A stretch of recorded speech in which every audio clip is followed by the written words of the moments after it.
ദീപം ദീപം.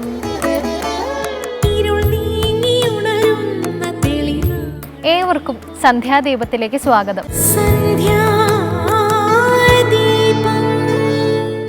ഇന്ന് നിറങ്ങളുടെ ഉത്സവമായ ഹോളി.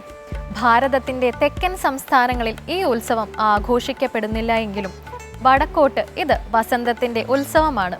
പഴയ തിരുവിതാംകൂർക്കാരെ സംബന്ധിച്ചും കേരളീയരെ സംബന്ധിച്ചും പൊതുവെ ദക്ഷിണേന്ത്യക്കാരെ സംബന്ധിച്ചും ഒരു സവിശേഷത കൂടിയുണ്ട് ഈ ദിനത്തിന്. പ്രമുഖ സാമൂഹിക മത നവോത്ഥാന നായകനായ വൈകുണ്ഠസ്വാമിയുടെ ജന്മദിനമാണിന്ന്. 8-ാം നൂറ്റാണ്ടിൻ്റെ ആദ്യപാദങ്ങളിൽ ജാതി വ്യവസ്ഥയ്ക്കെതിരെയും അനാചാരങ്ങൾക്കെതിരെയും മുഴങ്ങിയ ശബ്ദത്തിൻ്റെ ഉടമയായിരുന്നു അദ്ദേഹം. കൂലിയില്ലാതെ വേല ചെയ്യരുത് എന്ന ആഹ്വാനത്തിലൂടെ അദ്ദേഹം ജന്മിത്വത്തിനെതിരെ പോരാടാൻ അടിയാളരെ പ്രേരിപ്പിച്ചു. ശക്തി, ബുദ്ധി, ധൈര്യം എന്നിവ വർദ്ധിപ്പിക്കുന്നതിനും ഭയം, തടസ്സം എന്നിവ നീങ്ങുന്നതിനും ശനിദോഷ പരിഹാരത്തിനും ഹനുമാൻ പ്രാർത്ഥനകൾ പ്രയോജനപ്പെടുത്താവുന്നതാണ്. മനോജവം മാരുത തുല്യവേഗം എന്ന ശ്ലോകവും ഹനുമാൻ ചാലീസയുമാണ് സാധാരണയായി ഹനുമാനെ പ്രീതിപ്പെടുത്താൻ ചൊല്ലേണ്ടത്. ഓം ശ്രീ ഹനുമതേ നമ എന്ന് ചൊല്ലുന്നതും നല്ലതാണ്. കേൾക്കാം ഇന്നത്തെ സന്ധ്യാനാമം.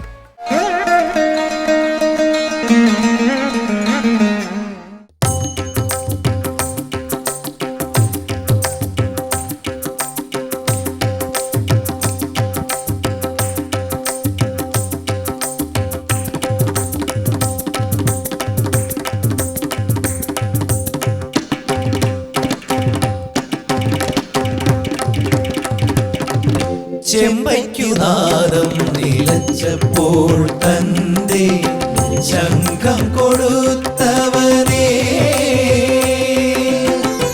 ചെമ്പയ്ക്കുനാദം നിലച്ചപ്പോൾ തന്റെ ശംഖം കൊടുത്തവനേ, പാഞ്ചജന്യം കൊടുത്തവനേ,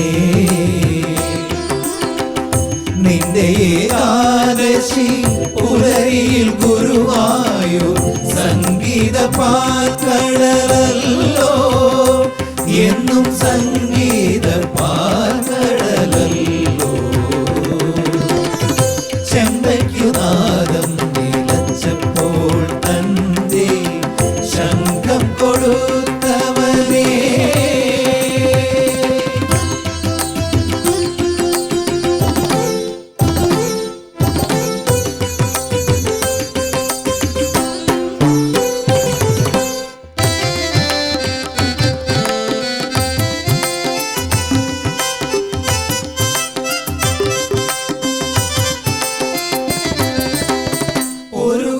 വിടറുമ്പോൾ 1000 കണ്ടത്തിൽ സരിഗമ കൊടുക്കും പരമ്പൊരുളേ, ഒരു കണ്ടമിടറുമ്പോൾ 1000 കണ്ടത്തിൽ സരിഗമ കൊടുക്കും പരമ്പൊരുളേ, ആദിമധ്യാന്തങ്ങൾ 3 സ്വരങ്ങളായി കടന്നവനേ, ഈ സ്വരങ്ങൾ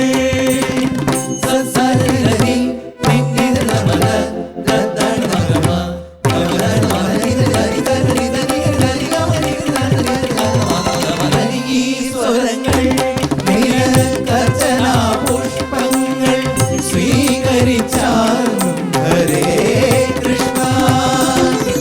ചെമ്പയ്ക്കുനാദം നിലച്ചപ്പോൾ തന്റെ ശംഖം കൊടുത്തവനേ,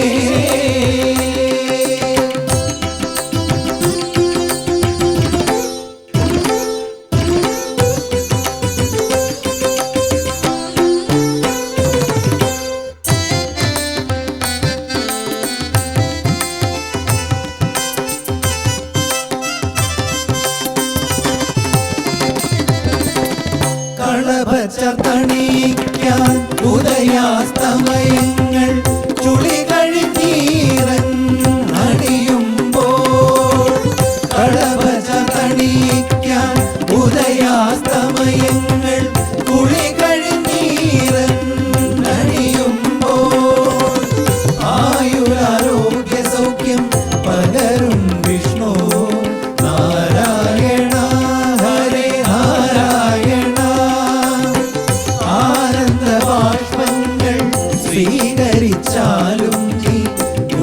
ഭവനേശ്വര നാരായണ.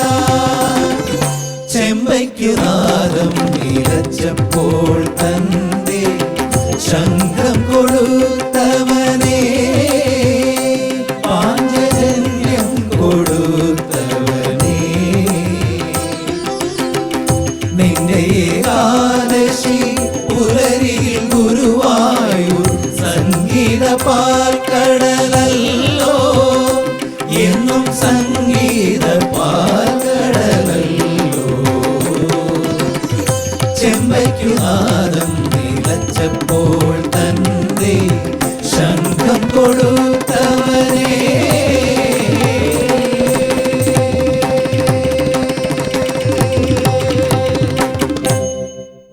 സംഗീതം, നൃത്തം, മധുര പലഹാര വിതരണം, നിറങ്ങൾ ചാർത്തൽ എന്നിങ്ങനെ വിവിധ രീതികളിൽ ആഘോഷിക്കുന്ന ഹോളി മധുര, വൃന്ദാവൻ മേഖലകളിൽ ആരംഭിച്ചിരിക്കുന്ന ആഘോഷമാണെങ്കിലും ഇതിന്ന് ലോക പ്രശസ്തമായിരിക്കുന്നു.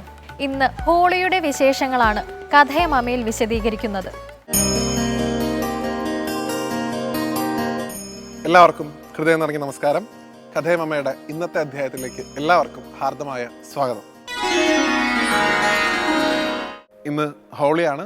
എല്ലാ പ്രേക്ഷകർക്കും ഹൃദയം നിറഞ്ഞ ഹോളി ആശംസകൾ നേരുന്നു.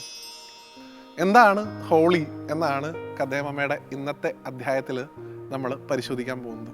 ഭാരതത്തിലെ ഒട്ടുമിക്ക എല്ലാ ആഘോഷങ്ങളും, ഏത് ഗ്രാമീണമായിട്ടുള്ള ആഘോഷം തൊട്ട് പുരാണങ്ങളിലൊക്കെ പറയുന്ന ആഘോഷങ്ങൾ വരെ നമ്മൾ എടുത്ത് പരിശോധിച്ചാലും അതിൻ്റെ എസെൻസ്, അതിൻ്റെ സത്ത് എന്ന് പറയുന്ന ഒന്ന് തന്നെയാണ്. ഒട്ടുമിക്ക എല്ലാ ആഘോഷങ്ങളും തിന്മയ്ക്ക് മുകളിൽ നന്മ നേടിയ വിജയത്തിൻ്റെ ആഘോഷങ്ങളായിരിക്കും. അതുപോലെ തന്നെയാണ് ഹോളിയും. ഹോളി തിന്മയ്ക്ക് മുകളിൽ നന്മ നേടിയ വിജയത്തിൻ്റെ ആഘോഷമാണ്. അല്ലെങ്കിൽ അന്ധകാരത്തിന് മുകളിൽ, അജ്ഞാനത്തിന് മുകളിൽ വെളിച്ചത്തിൻ്റെ, ജ്ഞാനത്തിൻ്റെ വിജയത്തിൻ്റെ ആഘോഷമാണ്. നിറമില്ലായ്മയുടെ അവസ്ഥയിൽ നിന്ന് നിറങ്ങളുടെ പൂക്കാലത്തിൻ്റെ അവസ്ഥയിലേക്കുള്ള സഞ്ചാരമാണ് ഹോളി. ആ ഹോളിയെക്കുറിച്ച് നമുക്ക് ഇന്നത്തെ അധ്യായത്തിൽ പരിചയപ്പെടാം. ഈ ഹോളി എന്ന് പറയുന്ന വാക്ക് എങ്ങനെയാണ് വന്നത് എന്ന് ചോദിച്ചാൽ അതിന് നിരവധിയായിട്ടുള്ള പാരമ്പര്യങ്ങൾ പറയുന്നുണ്ടെങ്കിലും ഏറ്റവും പ്രസക്തമായിട്ടുള്ള കഥ ഹിരണ്യകശിപുവായിട്ടും പ്രഹ്ലാദസ്വാമിയായിട്ടും ബന്ധപ്പെട്ടിട്ടുള്ളതാണ്. എല്ലാ സമയവും തൻ്റെ മകനായിട്ടുള്ള പ്രഹ്ലാദൻ നാരായണ നാമം മാത്രം ജപിക്കുന്നതാണ് ഹിരണ്യകശിപു കേൾക്കുന്നത്. ഏതൊരു നാമത്തെയാണോ ഈ ലോകത്ത് നിന്ന് ഇല്ലാതാക്കാൻ താൻ ശ്രമിച്ചുകൊണ്ടിരിക്കുന്നത്, ആ നാമം തന്നെ തൻ്റെ കുട്ടി എല്ലാ സമയവും ജപിച്ചുകൊണ്ടിരിക്കുന്നു. അദ്ദേഹത്തെ സംബന്ധിച്ചിടത്തോളം അത് വലിയ വെല്ലുവിളിയാണ്, അപമാനമാണ്. അതുകൊണ്ടാവും വിധം പ്രഹ്ലാദനോട് പറഞ്ഞു നോക്കുന്നുണ്ട് ഹിരണ്യകശിപു, ഈ നാമം ചൊല്ലരുത്, ഹിരണ്യായ നമ എന്ന നാമമാണ് ചൊല്ലേണ്ടത് എന്നൊക്കെ. പക്ഷെ പ്രഹ്ലാദന്റെ മനസ്സിൽ എപ്പോഴും ഓം നമോ നാരായണായ എന്ന മന്ത്രം മാത്രമാണ് സ്പന്ദിച്ചിരുന്നത്. ഇങ്ങനെ ഈ പ്രഹ്ലാദനെ ഒരു തരത്തിലും തൻ്റെ പാതയിലേക്ക് കൊണ്ടുവരാൻ സാധിക്കില്ല എന്ന് മനസ്സിലാക്കിയ ഹിരണ്യകശിപു തൻ്റെ സഹോദരി സ്ഥാനിയായിട്ടുള്ള ഹോളിക എന്ന് വിളിക്കപ്പെടുന്ന ഒരു രാക്ഷസിയുടെ സഹായം തേടി എന്നാണ്. ഈ ഹോളികയ്ക്ക് വിശേഷപ്പെട്ട ഒരു ഉടുപ്പ്, ഒരു മേൽവസ്ത്രം, ഒരു കോട്ട് അഗ്നിദേവൻ സമ്മാനമായിട്ട് നൽകിയിട്ടുണ്ട്. ആ വസ്ത്രം ധരിച്ചുകൊണ്ട് അഗ്നിയിലേക്ക് പ്രവേശിച്ചാൽ പൊള്ളലേൽക്കില്ല എന്നുള്ളതായിരുന്നു അവർക്ക് കിട്ടിയിട്ടുള്ള വരദാനം. അങ്ങനെ ഹോളികയോട് ഹിരണ്യകശിപു പറയാണ്, ഇവൻ വർഗവഞ്ചകനാണ്, ഇവൻ കുലദ്രോഹിയാണ്, ഇവനെ ഇനിയും വളരാൻ അനുവദിച്ചാൽ നമ്മുടെ കുലത്തിന് മുഴുവൻ ഇവൻ നാശം വരുത്തി വയ്ക്കും, അപമാനം ഉണ്ടാക്കി വയ്ക്കും. അതുകൊണ്ട് നീ ഇവനെ അഗ്നിക്ക് സമ്മാനിക്കുക, നീ ഇവനുമായിട്ട് അഗ്നിയിലേക്ക് പോ. ഇതായിരുന്നു ഹിരണ്യകശിപു ഹോളികയ്ക്ക് നൽകിയ നിർദ്ദേശം. ഹോളികയ്ക്കും അഹങ്കാരമായിരുന്നു, എനിക്ക് അഗ്നിദേവന്റെ വരണ്ട്, ഈ വസ്ത്രം ഉണ്ടെങ്കിൽ അഗ്നിക്ക് എന്നെ തൊടാൻ സാധിക്കില്ല എന്നൊക്കെ പറയുന്ന ഹോളിക അഹങ്കാരത്തോടു കൂടി ആ വസ്ത്രമൊക്കെ എടുത്ത് ധരിച്ച് പ്രഹ്ലാദനെയും പിടിച്ചുകൊണ്ട് അഗ്നിയിലേക്ക് നടന്നു നീങ്ങി എന്നാണ്. അഗ്നിയിലേക്ക് നടന്ന സമയത്ത് ഹോളിക ഒരു കാര്യം മറന്നുപോയി. അഗ്നിദേവന്റെ വരദാനം ഉണ്ടായിരുന്നത് ഒറ്റയ്ക്ക് അഗ്നിയിൽ ഈ വസ്ത്രം ഉൾപ്പെടെ പ്രവേശിച്ചാൽ മാത്രമേ പൊള്ളലേൽക്കാതിരിക്കുള്ളൂ എന്നുള്ളതാണ്. ഇവിടെ പ്രഹ്ലാദനെ കൂടി പിടിച്ചതുകൊണ്ട് ആ വരത്തിൻ്റെ ആ സാഫല്യത ഇല്ലാതാവുകയും ആ വരമില്ലാതാവുകയും ഹോളിക വെന്തു മരിക്കുകയും ചെയ്തു. എന്നാൽ സദാസമയവും നാരായണനാമം ജപിച്ചിരുന്ന ആ പ്രഹ്ലാദനെ ഭഗവാൻ അഗ്നിയിൽ നിന്ന് സംരക്ഷിക്കുകയും ചെയ്തു. അല്ലെങ്കിൽ ഭഗവാന്റെ ഭക്തനെ അഗ്നിക്ക് പോലും തൊടാൻ സാധിക്കില്ല എന്ന് ആ ലീലയിലൂടെ ഭഗവാൻ തെളിയിച്ചു എന്നുമാണ്. അങ്ങനെ ആ ഹോളിക ഇല്ലാതായ ദിവസമാണ് ഹോളി എന്നാണ് പറയാറുള്ളത്. ഫാൽഗുന മാസത്തിലെ പൗർണമി ദിവസമാണ് ഭാരതത്തിൽ ഹോളി ആഘോഷിക്കുന്നത്. ഇതാണ് ഹോളിയായിട്ട് ബന്ധപ്പെട്ടിട്ടുള്ള ഒരു കഥ.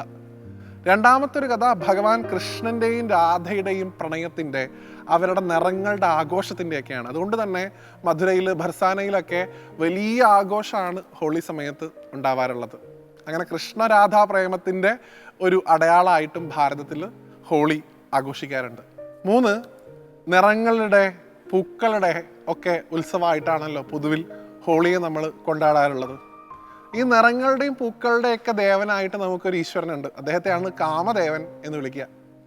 പണ്ട് ശ്രീ പാർവതി ദേവി മഹാദേവനെ കല്യാണം കഴിക്കാനായിട്ട് തപസ് ചെയ്യുന്ന സമയത്ത് കാമദേവൻ പാർവതി ദേവിയെ സഹായിക്കാനായിട്ട് അവിടെ എത്തുകയും പാർവതി ദേവിയുടെ അനുവാദം ഇല്ലാതെ ഭഗവാന് നേരെ പഞ്ചബാണങ്ങൾ, പുഷ്പബാണങ്ങൾ പ്രയോഗിക്കുകയും ഭഗവാന്റെ 3ാമത്തെ കണ്ണിലെ അഗ്നി കൊണ്ട് കാമദേവൻ ഇല്ലാതാവുകയും ചെയ്ത ഒരു കഥയുണ്ട്. അതോടുകൂടി കാമന്റെ ഭാര്യയായിട്ടുള്ള രതിക്ക് വലിയ വിഷമായി. എൻ്റെ ഭർത്താവ് ഇല്ലാതായല്ലോ, എൻ്റെ ഭർത്താവിന് ഇനി എന്നാണൊരു ശരീരം കിട്ടുക എന്നൊക്കെ കരുതി അവർ വിഷമിച്ച സമയത്ത് ഭഗവാൻ മഹാദേവന്റെ അനുഗ്രഹം കൊണ്ട് കൃഷ്ണനും രുക്മിണിക്കും കാമദേവൻ പ്രദ്യുമ്നൻ എന്ന പേരിൽ മകനായിട്ട് ജനിക്കും എന്നുള്ള ഒരു വരം കൊടുത്തിരുന്നു. അങ്ങനെ കാമദേവൻ പുനർജനിച്ച ദിവസമായിട്ടും ഈ പറഞ്ഞ ഹോളിയെ നമ്മൾ കൊണ്ടാടാറുണ്ട്. അപ്പോൾ എങ്ങനെയൊക്കെ നോക്കിയാലും, ഇപ്പോൾ കാമദേവന്റെ പുനർജന്മാണെങ്കിലും കൃഷ്ണരാധാ പ്രണയമാണെങ്കിലും അല്ലെങ്കിൽ ഹോളികയുടെ ആ ദഹനാണെങ്കിലും ഇതൊക്കെ തന്നെ ഒരു നന്മയുടെ, സന്തോഷത്തിൻ്റെയൊക്കെ ഒരു അവസരമായിട്ടാണ് നമ്മൾ കാണുന്നത്. ആ സന്തോഷം വേണ്ടുവോളം അനുഭവിക്കുക. ആ സന്തോഷത്തിലും ഭഗവാനോടുള്ള ഭക്തി, ആധ്യാത്മികമായിട്ടുള്ള ചിന്തകൾ ഒട്ടും തന്നെ മാറാത്ത തരത്തിലുള്ള ആഘോഷങ്ങളിലേക്ക് കടന്നു ചെല്ലാൻ നമുക്ക് സാധിക്കേണ്ടതായിട്ടുണ്ട്. കേരളത്തിൽ ഹോളി ആഘോഷം എത്രത്തോളം ഉണ്ട് എന്ന് നമുക്ക് പറയാൻ സാധിക്കില്ല എങ്കിൽ പോലും ഭാരതത്തിലെ ഏറ്റവും പ്രധാനപ്പെട്ട ഒരു ഉത്സവമായിട്ട് തന്നെയാണ് ഹോളിയെ കാണുന്നത്. വർണ്ണങ്ങളുടെ ഉത്സവം, പരസ്പരം വർണ്ണപ്പൊടികളും വർണ്ണച്ചാന്തുകളൊക്കെ പരസ്പരം കോരി ഒഴിച്ചുകൊണ്ട്, ആഘോഷത്തിൻ്റെ, സന്തോഷത്തിൻ്റെ ദിവസങ്ങളായതുകൊണ്ട് മധുര പലഹാരങ്ങളൊക്കെ വിതരണം ചെയ്തുകൊണ്ട്, ഇങ്ങനെയൊക്കെയാണ് ഹോളിയുടെ ഒരു ആഘോഷം. അതിൽ തന്നെ ഹോളികാ മുഹൂർത്തത്തിൽ ഹോളികയുടെ പ്രതിമ ഉണ്ടാക്കി കത്തിക്കുന്ന പാരമ്പര്യമൊക്കെ പല സ്ഥലത്തുണ്ട്. അപ്പം എന്തൊക്കെയാണെങ്കിലും ഈ ആഘോഷത്തിൻ്റെയൊക്കെ തിമിർപ്പിൽ നമ്മളൊക്കെ ആത്യന്തികമായിട്ട് ഭാരതീയരാണെന്നും നമ്മുടെ സനാതനധർമ്മം ഉദ്ഘോഷിക്കുന്ന ആഘോഷ രീതികൾ വേണം നമ്മൾ പിന്തുടരാനെന്നും പ്രകൃതിയോടിണങ്ങിയ വർണ്ണങ്ങളും നിറങ്ങളൊക്കെ ഉപയോഗിച്ചുകൊണ്ടായിരിക്കണം ഈ വർഷത്തെ നമ്മുടെ ഹോളി ആഘോഷം എന്നും ഒരിക്കൽ കൂടി ഓർമ്മിപ്പിച്ചുകൊണ്ട് എല്ലാ മാന്യ പ്രേക്ഷകർക്കും ഒരിക്കൽ കൂടി ഹോളി ആശംസകൾ നേരുന്നു. നമ്മുടെ ജീവിതം നിറങ്ങൾ നിറഞ്ഞതാവട്ടെ എന്ന് ഭഗവാനോട് പ്രാർത്ഥിക്കുന്നു. ഇനി അടുത്ത ഒരു അധ്യായത്തിൽ വീണ്ടും കാണുന്നത് വരെ എല്ലാവർക്കും നന്ദി, നമസ്തേ.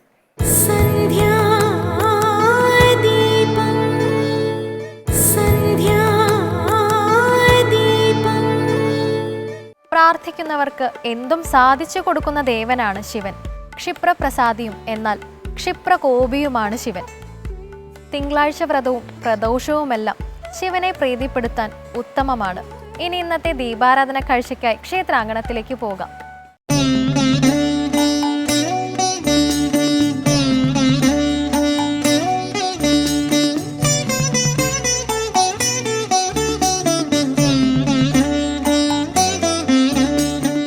ലോകത്തിലെ തന്നെ ഏറ്റവും മഹത്തായ ക്ഷേത്രങ്ങളിലൊന്നായ ശ്രീ പത്മനാഭസ്വാമി ക്ഷേത്രത്തിന്റെ പടിഞ്ഞാറേ നടയോട് ചേർന്ന് കോട്ടയ്ക്കകത്ത് സ്ഥിതി ചെയ്യുന്ന അതിപുരാതന ക്ഷേത്ര സമുച്ചയമാണ് ശ്രീ മിത്രാനന്തപുരം ക്ഷേത്രം.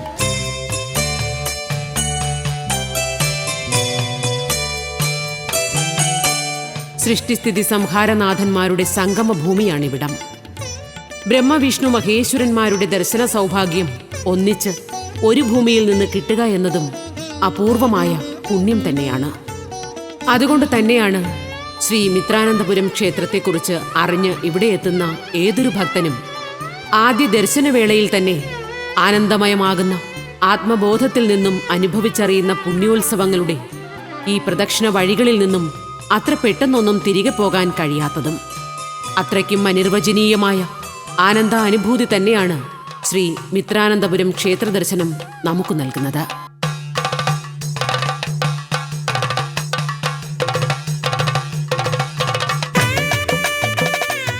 ഈ നിശബ്ദതയിലേക്ക് ഇറങ്ങുമ്പോൾ തന്നെ മനസ്സ് ധ്യാനാത്മകമാകുന്നു.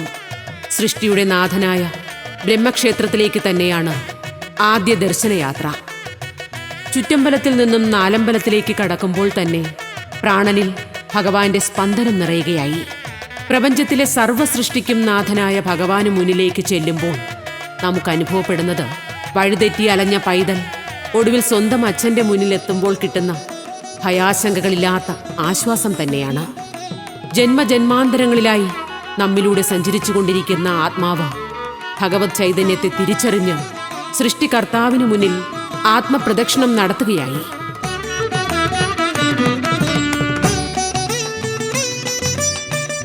മിത്രാനന്തപുരിയിലെ ത്രിമൂർത്തി ക്ഷേത്രങ്ങളിലെ ബ്രഹ്മക്ഷേത്രത്തിന്റെ കാലപ്പഴക്കം കൃത്യമായി രേഖപ്പെടുത്തിയിട്ടില്ല. പത്മനാഭ ക്ഷേത്രത്തിന്റെ കാലപ്പഴക്കം എത്രയാണോ, ഒരുപക്ഷെ അത്രത്തോളം കാലപ്പഴക്കം ഈ ക്ഷേത്രത്തിനുണ്ടാകും എന്നാണ് പഴമക്കാർ പറയുന്നത്. കേരളത്തിലെ പ്രധാനപ്പെട്ട 4 ബ്രഹ്മക്ഷേത്രങ്ങളിലൊന്നാണ് മിത്രാനന്തപുരം ബ്രഹ്മക്ഷേത്രം.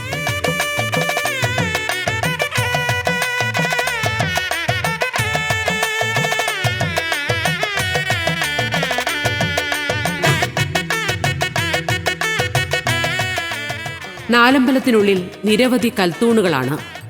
ശ്രീകോവിലിന് ചുറ്റുമുള്ള പ്രദക്ഷിണ വഴികൾ പരമാവധി വീതിയുള്ളത് തന്നെയാണ്. ബ്രഹ്മക്ഷേത്രത്തിന്റെ ഏറ്റവും വലിയ പ്രത്യേകതകളിലൊന്ന് ക്ഷേത്രത്തിന്റെ ശ്രീകോവിൽ തന്നെയാണ്. ശിലാശില്പങ്ങളാൽ സമ്പന്നമായ ചതുര ശ്രീകോവിൽ സാധാരണ ശ്രീകോവിലുകളെക്കാളും ഉയരമുള്ളതാണ്.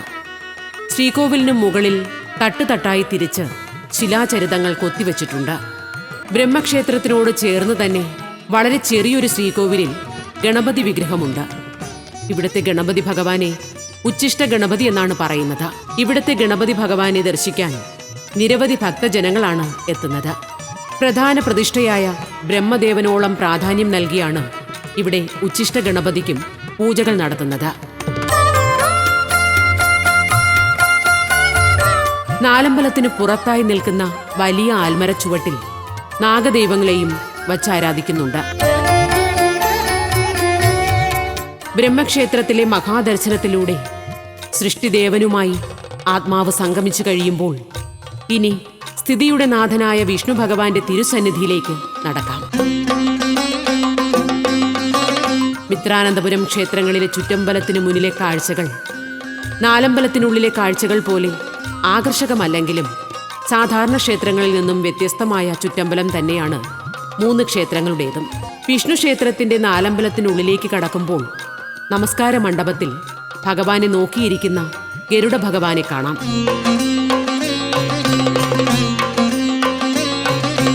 ബ്രഹ്മക്ഷേത്രത്തിൽ നിന്ന് വ്യത്യസ്തമായി വിഷ്ണു ഭഗവാന് വട്ടശ്രീകോവിലാണ്. വട്ടശ്രീകോവിലിന് ചുറ്റും ഭഗവാന്റെ അവതാര രൂപങ്ങൾ ചിത്രങ്ങളായി വരച്ചു വച്ചിട്ടുണ്ട്. വിഷ്ണു ഭഗവാനെ വണങ്ങിക്കഴിഞ്ഞാൽ ത്രിലോകങ്ങളുടെയും നാഥനായ മഹാദേവന്റെ സന്നിധിയിലേക്കാണ് അടുത്ത യാത്ര. രത്നൈഃ കൽപ്പിതമാനസം ഹിമജലൈഃ സ്നാനം ച ദിവ്യാംബരം. സർവപാപ പരിഹാരങ്ങൾക്കുമായി ഭഗവാന്റെ മുന്നിൽ മനസ്സും ശരീരവും സമർപ്പിക്കാം. സൂക്ഷ്മകാരണ ശരീരങ്ങളിൽ അടിഞ്ഞുകൂടിയിരിക്കുന്ന കർമ്മപാപങ്ങളിൽ നിന്നും കർമ്മമാലിന്യങ്ങളിൽ നിന്നും മുക്തി കിട്ടുവാൻ ശ്രീ പരമേശ്വര ദർശനത്തിനപ്പുറം മറ്റൊരു ദർശനഭാഗ്യമില്ല തന്നെ. ദീപം ദേവദയാനിധേ പശുപതേ. സമചതുരാകൃതിയിലുള്ള ശ്രീകോവിലാണ് ശിവക്ഷേത്രത്തിലേത്. നമസ്കാര മണ്ഡപത്തിനുള്ളിൽ നന്ദിദേവൻ ഭഗവാനെ ദർശിച്ചിരിക്കുന്നു. ശ്രീകോവിൽ പ്രതിഷ്ഠിച്ചിരിക്കുന്ന ശിവലിംഗത്തോളം തന്നെ പഴക്കമുണ്ട് നന്ദി പ്രതിഷ്ഠയ്ക്കെന്നാണ് പറയുന്നത്. ജാതി ചമ്പകവില്വപത്രരചിതം.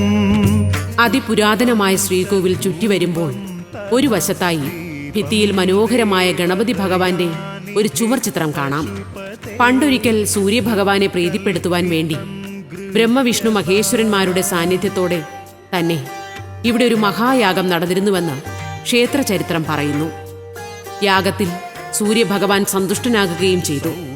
അങ്ങനെ മിത്രഭഗവാനെ ആനന്ദിപ്പിച്ച സ്ഥലമായതുകൊണ്ട് തന്നെയാണ് ഇവിടം മിത്രാനന്തപുരമെന്ന് അറിയപ്പെട്ടു തുടങ്ങിയതെന്നും ക്ഷേത്രത്തിന്റെ ആത്മീയ രേഖകളിൽ പറയുന്നു. അങ്ങനെ മഹായാഗങ്ങൾ നടന്ന പുണ്യഭൂമി കൂടിയാണിവിടം. യാഗഭൂമിയുടെ പ്രതീകമായി ശിവനടയുടെ മുന്നിൽ ഹോമകുണ്ഡങ്ങൾ രൂപപ്പെടുത്തിയിരിക്കുന്നത് കാണാം. കോട്ടയ്ക്കുള്ളിൽ അധികമാരും അറിയപ്പെടാതെ കിടക്കുന്ന ഈ പ്രദേശം പ്രശാന്ത സുന്ദരമായ ഒരാശ്രമ അന്തരീക്ഷം പോലെ മനോഹരമാണ്. നിരവധി വൃക്ഷലതാദികളാൽ നിറഞ്ഞ പ്രദേശം സദാ നേർത്ത കാറ്റ് വീശി കുളിർമയുള്ളതാക്കുന്നു. തണലേകുന്ന മരങ്ങൾക്ക് നടുവിലായി തീർത്ഥക്കുളം കാണാം. ഇവിടത്തെ തീർത്ഥക്കുളത്തിന് ഒരു പ്രത്യേകത കൂടിയുണ്ട്. ശ്രീപത്മനാഭസ്വാമി ക്ഷേത്രത്തിലെ പൂജാതി കർമ്മങ്ങൾ ചെയ്യുന്ന പൂജാരിമാർ താമസിക്കുന്ന നമ്പിമഠം മിത്രാനന്തപുരം ക്ഷേത്രത്തിന് തൊട്ടടുത്ത് തന്നെയാണ്. ശ്രീപത്മനാഭസ്വാമി ക്ഷേത്രത്തിലെ നമ്പിമാർ നിത്യവും ഈ തീർത്ഥക്കുളത്തിൽ മുങ്ങിക്കുളിച്ച് ഓലക്കുടയും ചൂടിയാണ് ശ്രീപത്മനാഭസ്വാമി ക്ഷേത്രത്തിലെ പൂജകൾക്കായുള്ള യാത്രകൾ ആരംഭിക്കുന്നത്. ഒരിക്കൽ നമ്പിമഠങ്ങൾക്ക് മാത്രം പൂജാതി കർമ്മം ചെയ്യുവാനും ആരാധിക്കുവാനുമുള്ളതായിരുന്നു അത്രേ ശ്രീ മിത്രാനന്തപുരം ത്രിമൂർത്തി ക്ഷേത്രം. ത്രിമൂർത്തി ക്ഷേത്രങ്ങളിൽ ആദ്യം ദീപാരാധന നടത്തുന്നത് ശിവനടയിലാണ്.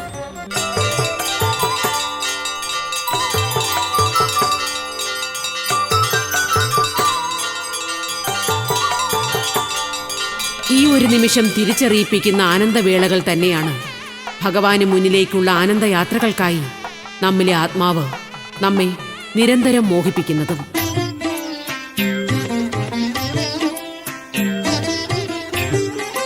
ശിവനടയിലെ പൂജകൾ കഴിഞ്ഞാൽ വിഷ്ണുനടയിലെ പൂജകൾക്കായുള്ള ഒരുക്കങ്ങളാണ്.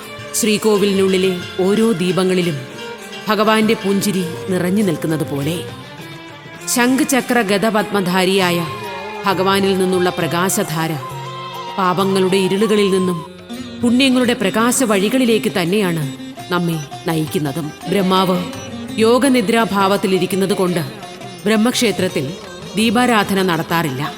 പകരം അത്താഴ പൂജയാണ്. അങ്ങനെ ത്രിമൂർത്തി സംഗമ ഭൂമിയിൽ നിന്ന് അത്യപൂർവമായ ദർശന പുണ്യം കിട്ടുമ്പോൾ ആത്മാവിലും മനസ്സിലും ശരീരത്തിലും സൃഷ്ടിസ്ഥിതി സംഹാരനാഥന്മാരുടെ അനുഗ്രഹാശിസ്സുകൾ നിറഞ്ഞു നിൽക്കട്ടെ.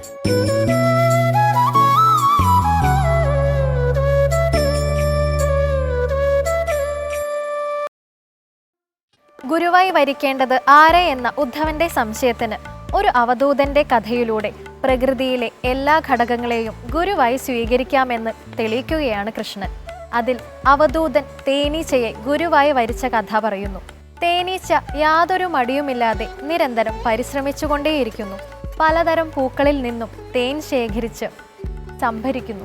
ത്യാഗവും കർമ്മവും സമഭാവനയുമെല്ലാം തേനീച്ചയിൽ നിന്നും പഠിക്കണം. ഇന്നത്തെ സന്ധ്യാദീപം ഇവിടെ അവസാനിക്കുന്നു. ഏവർക്കും നന്ദി.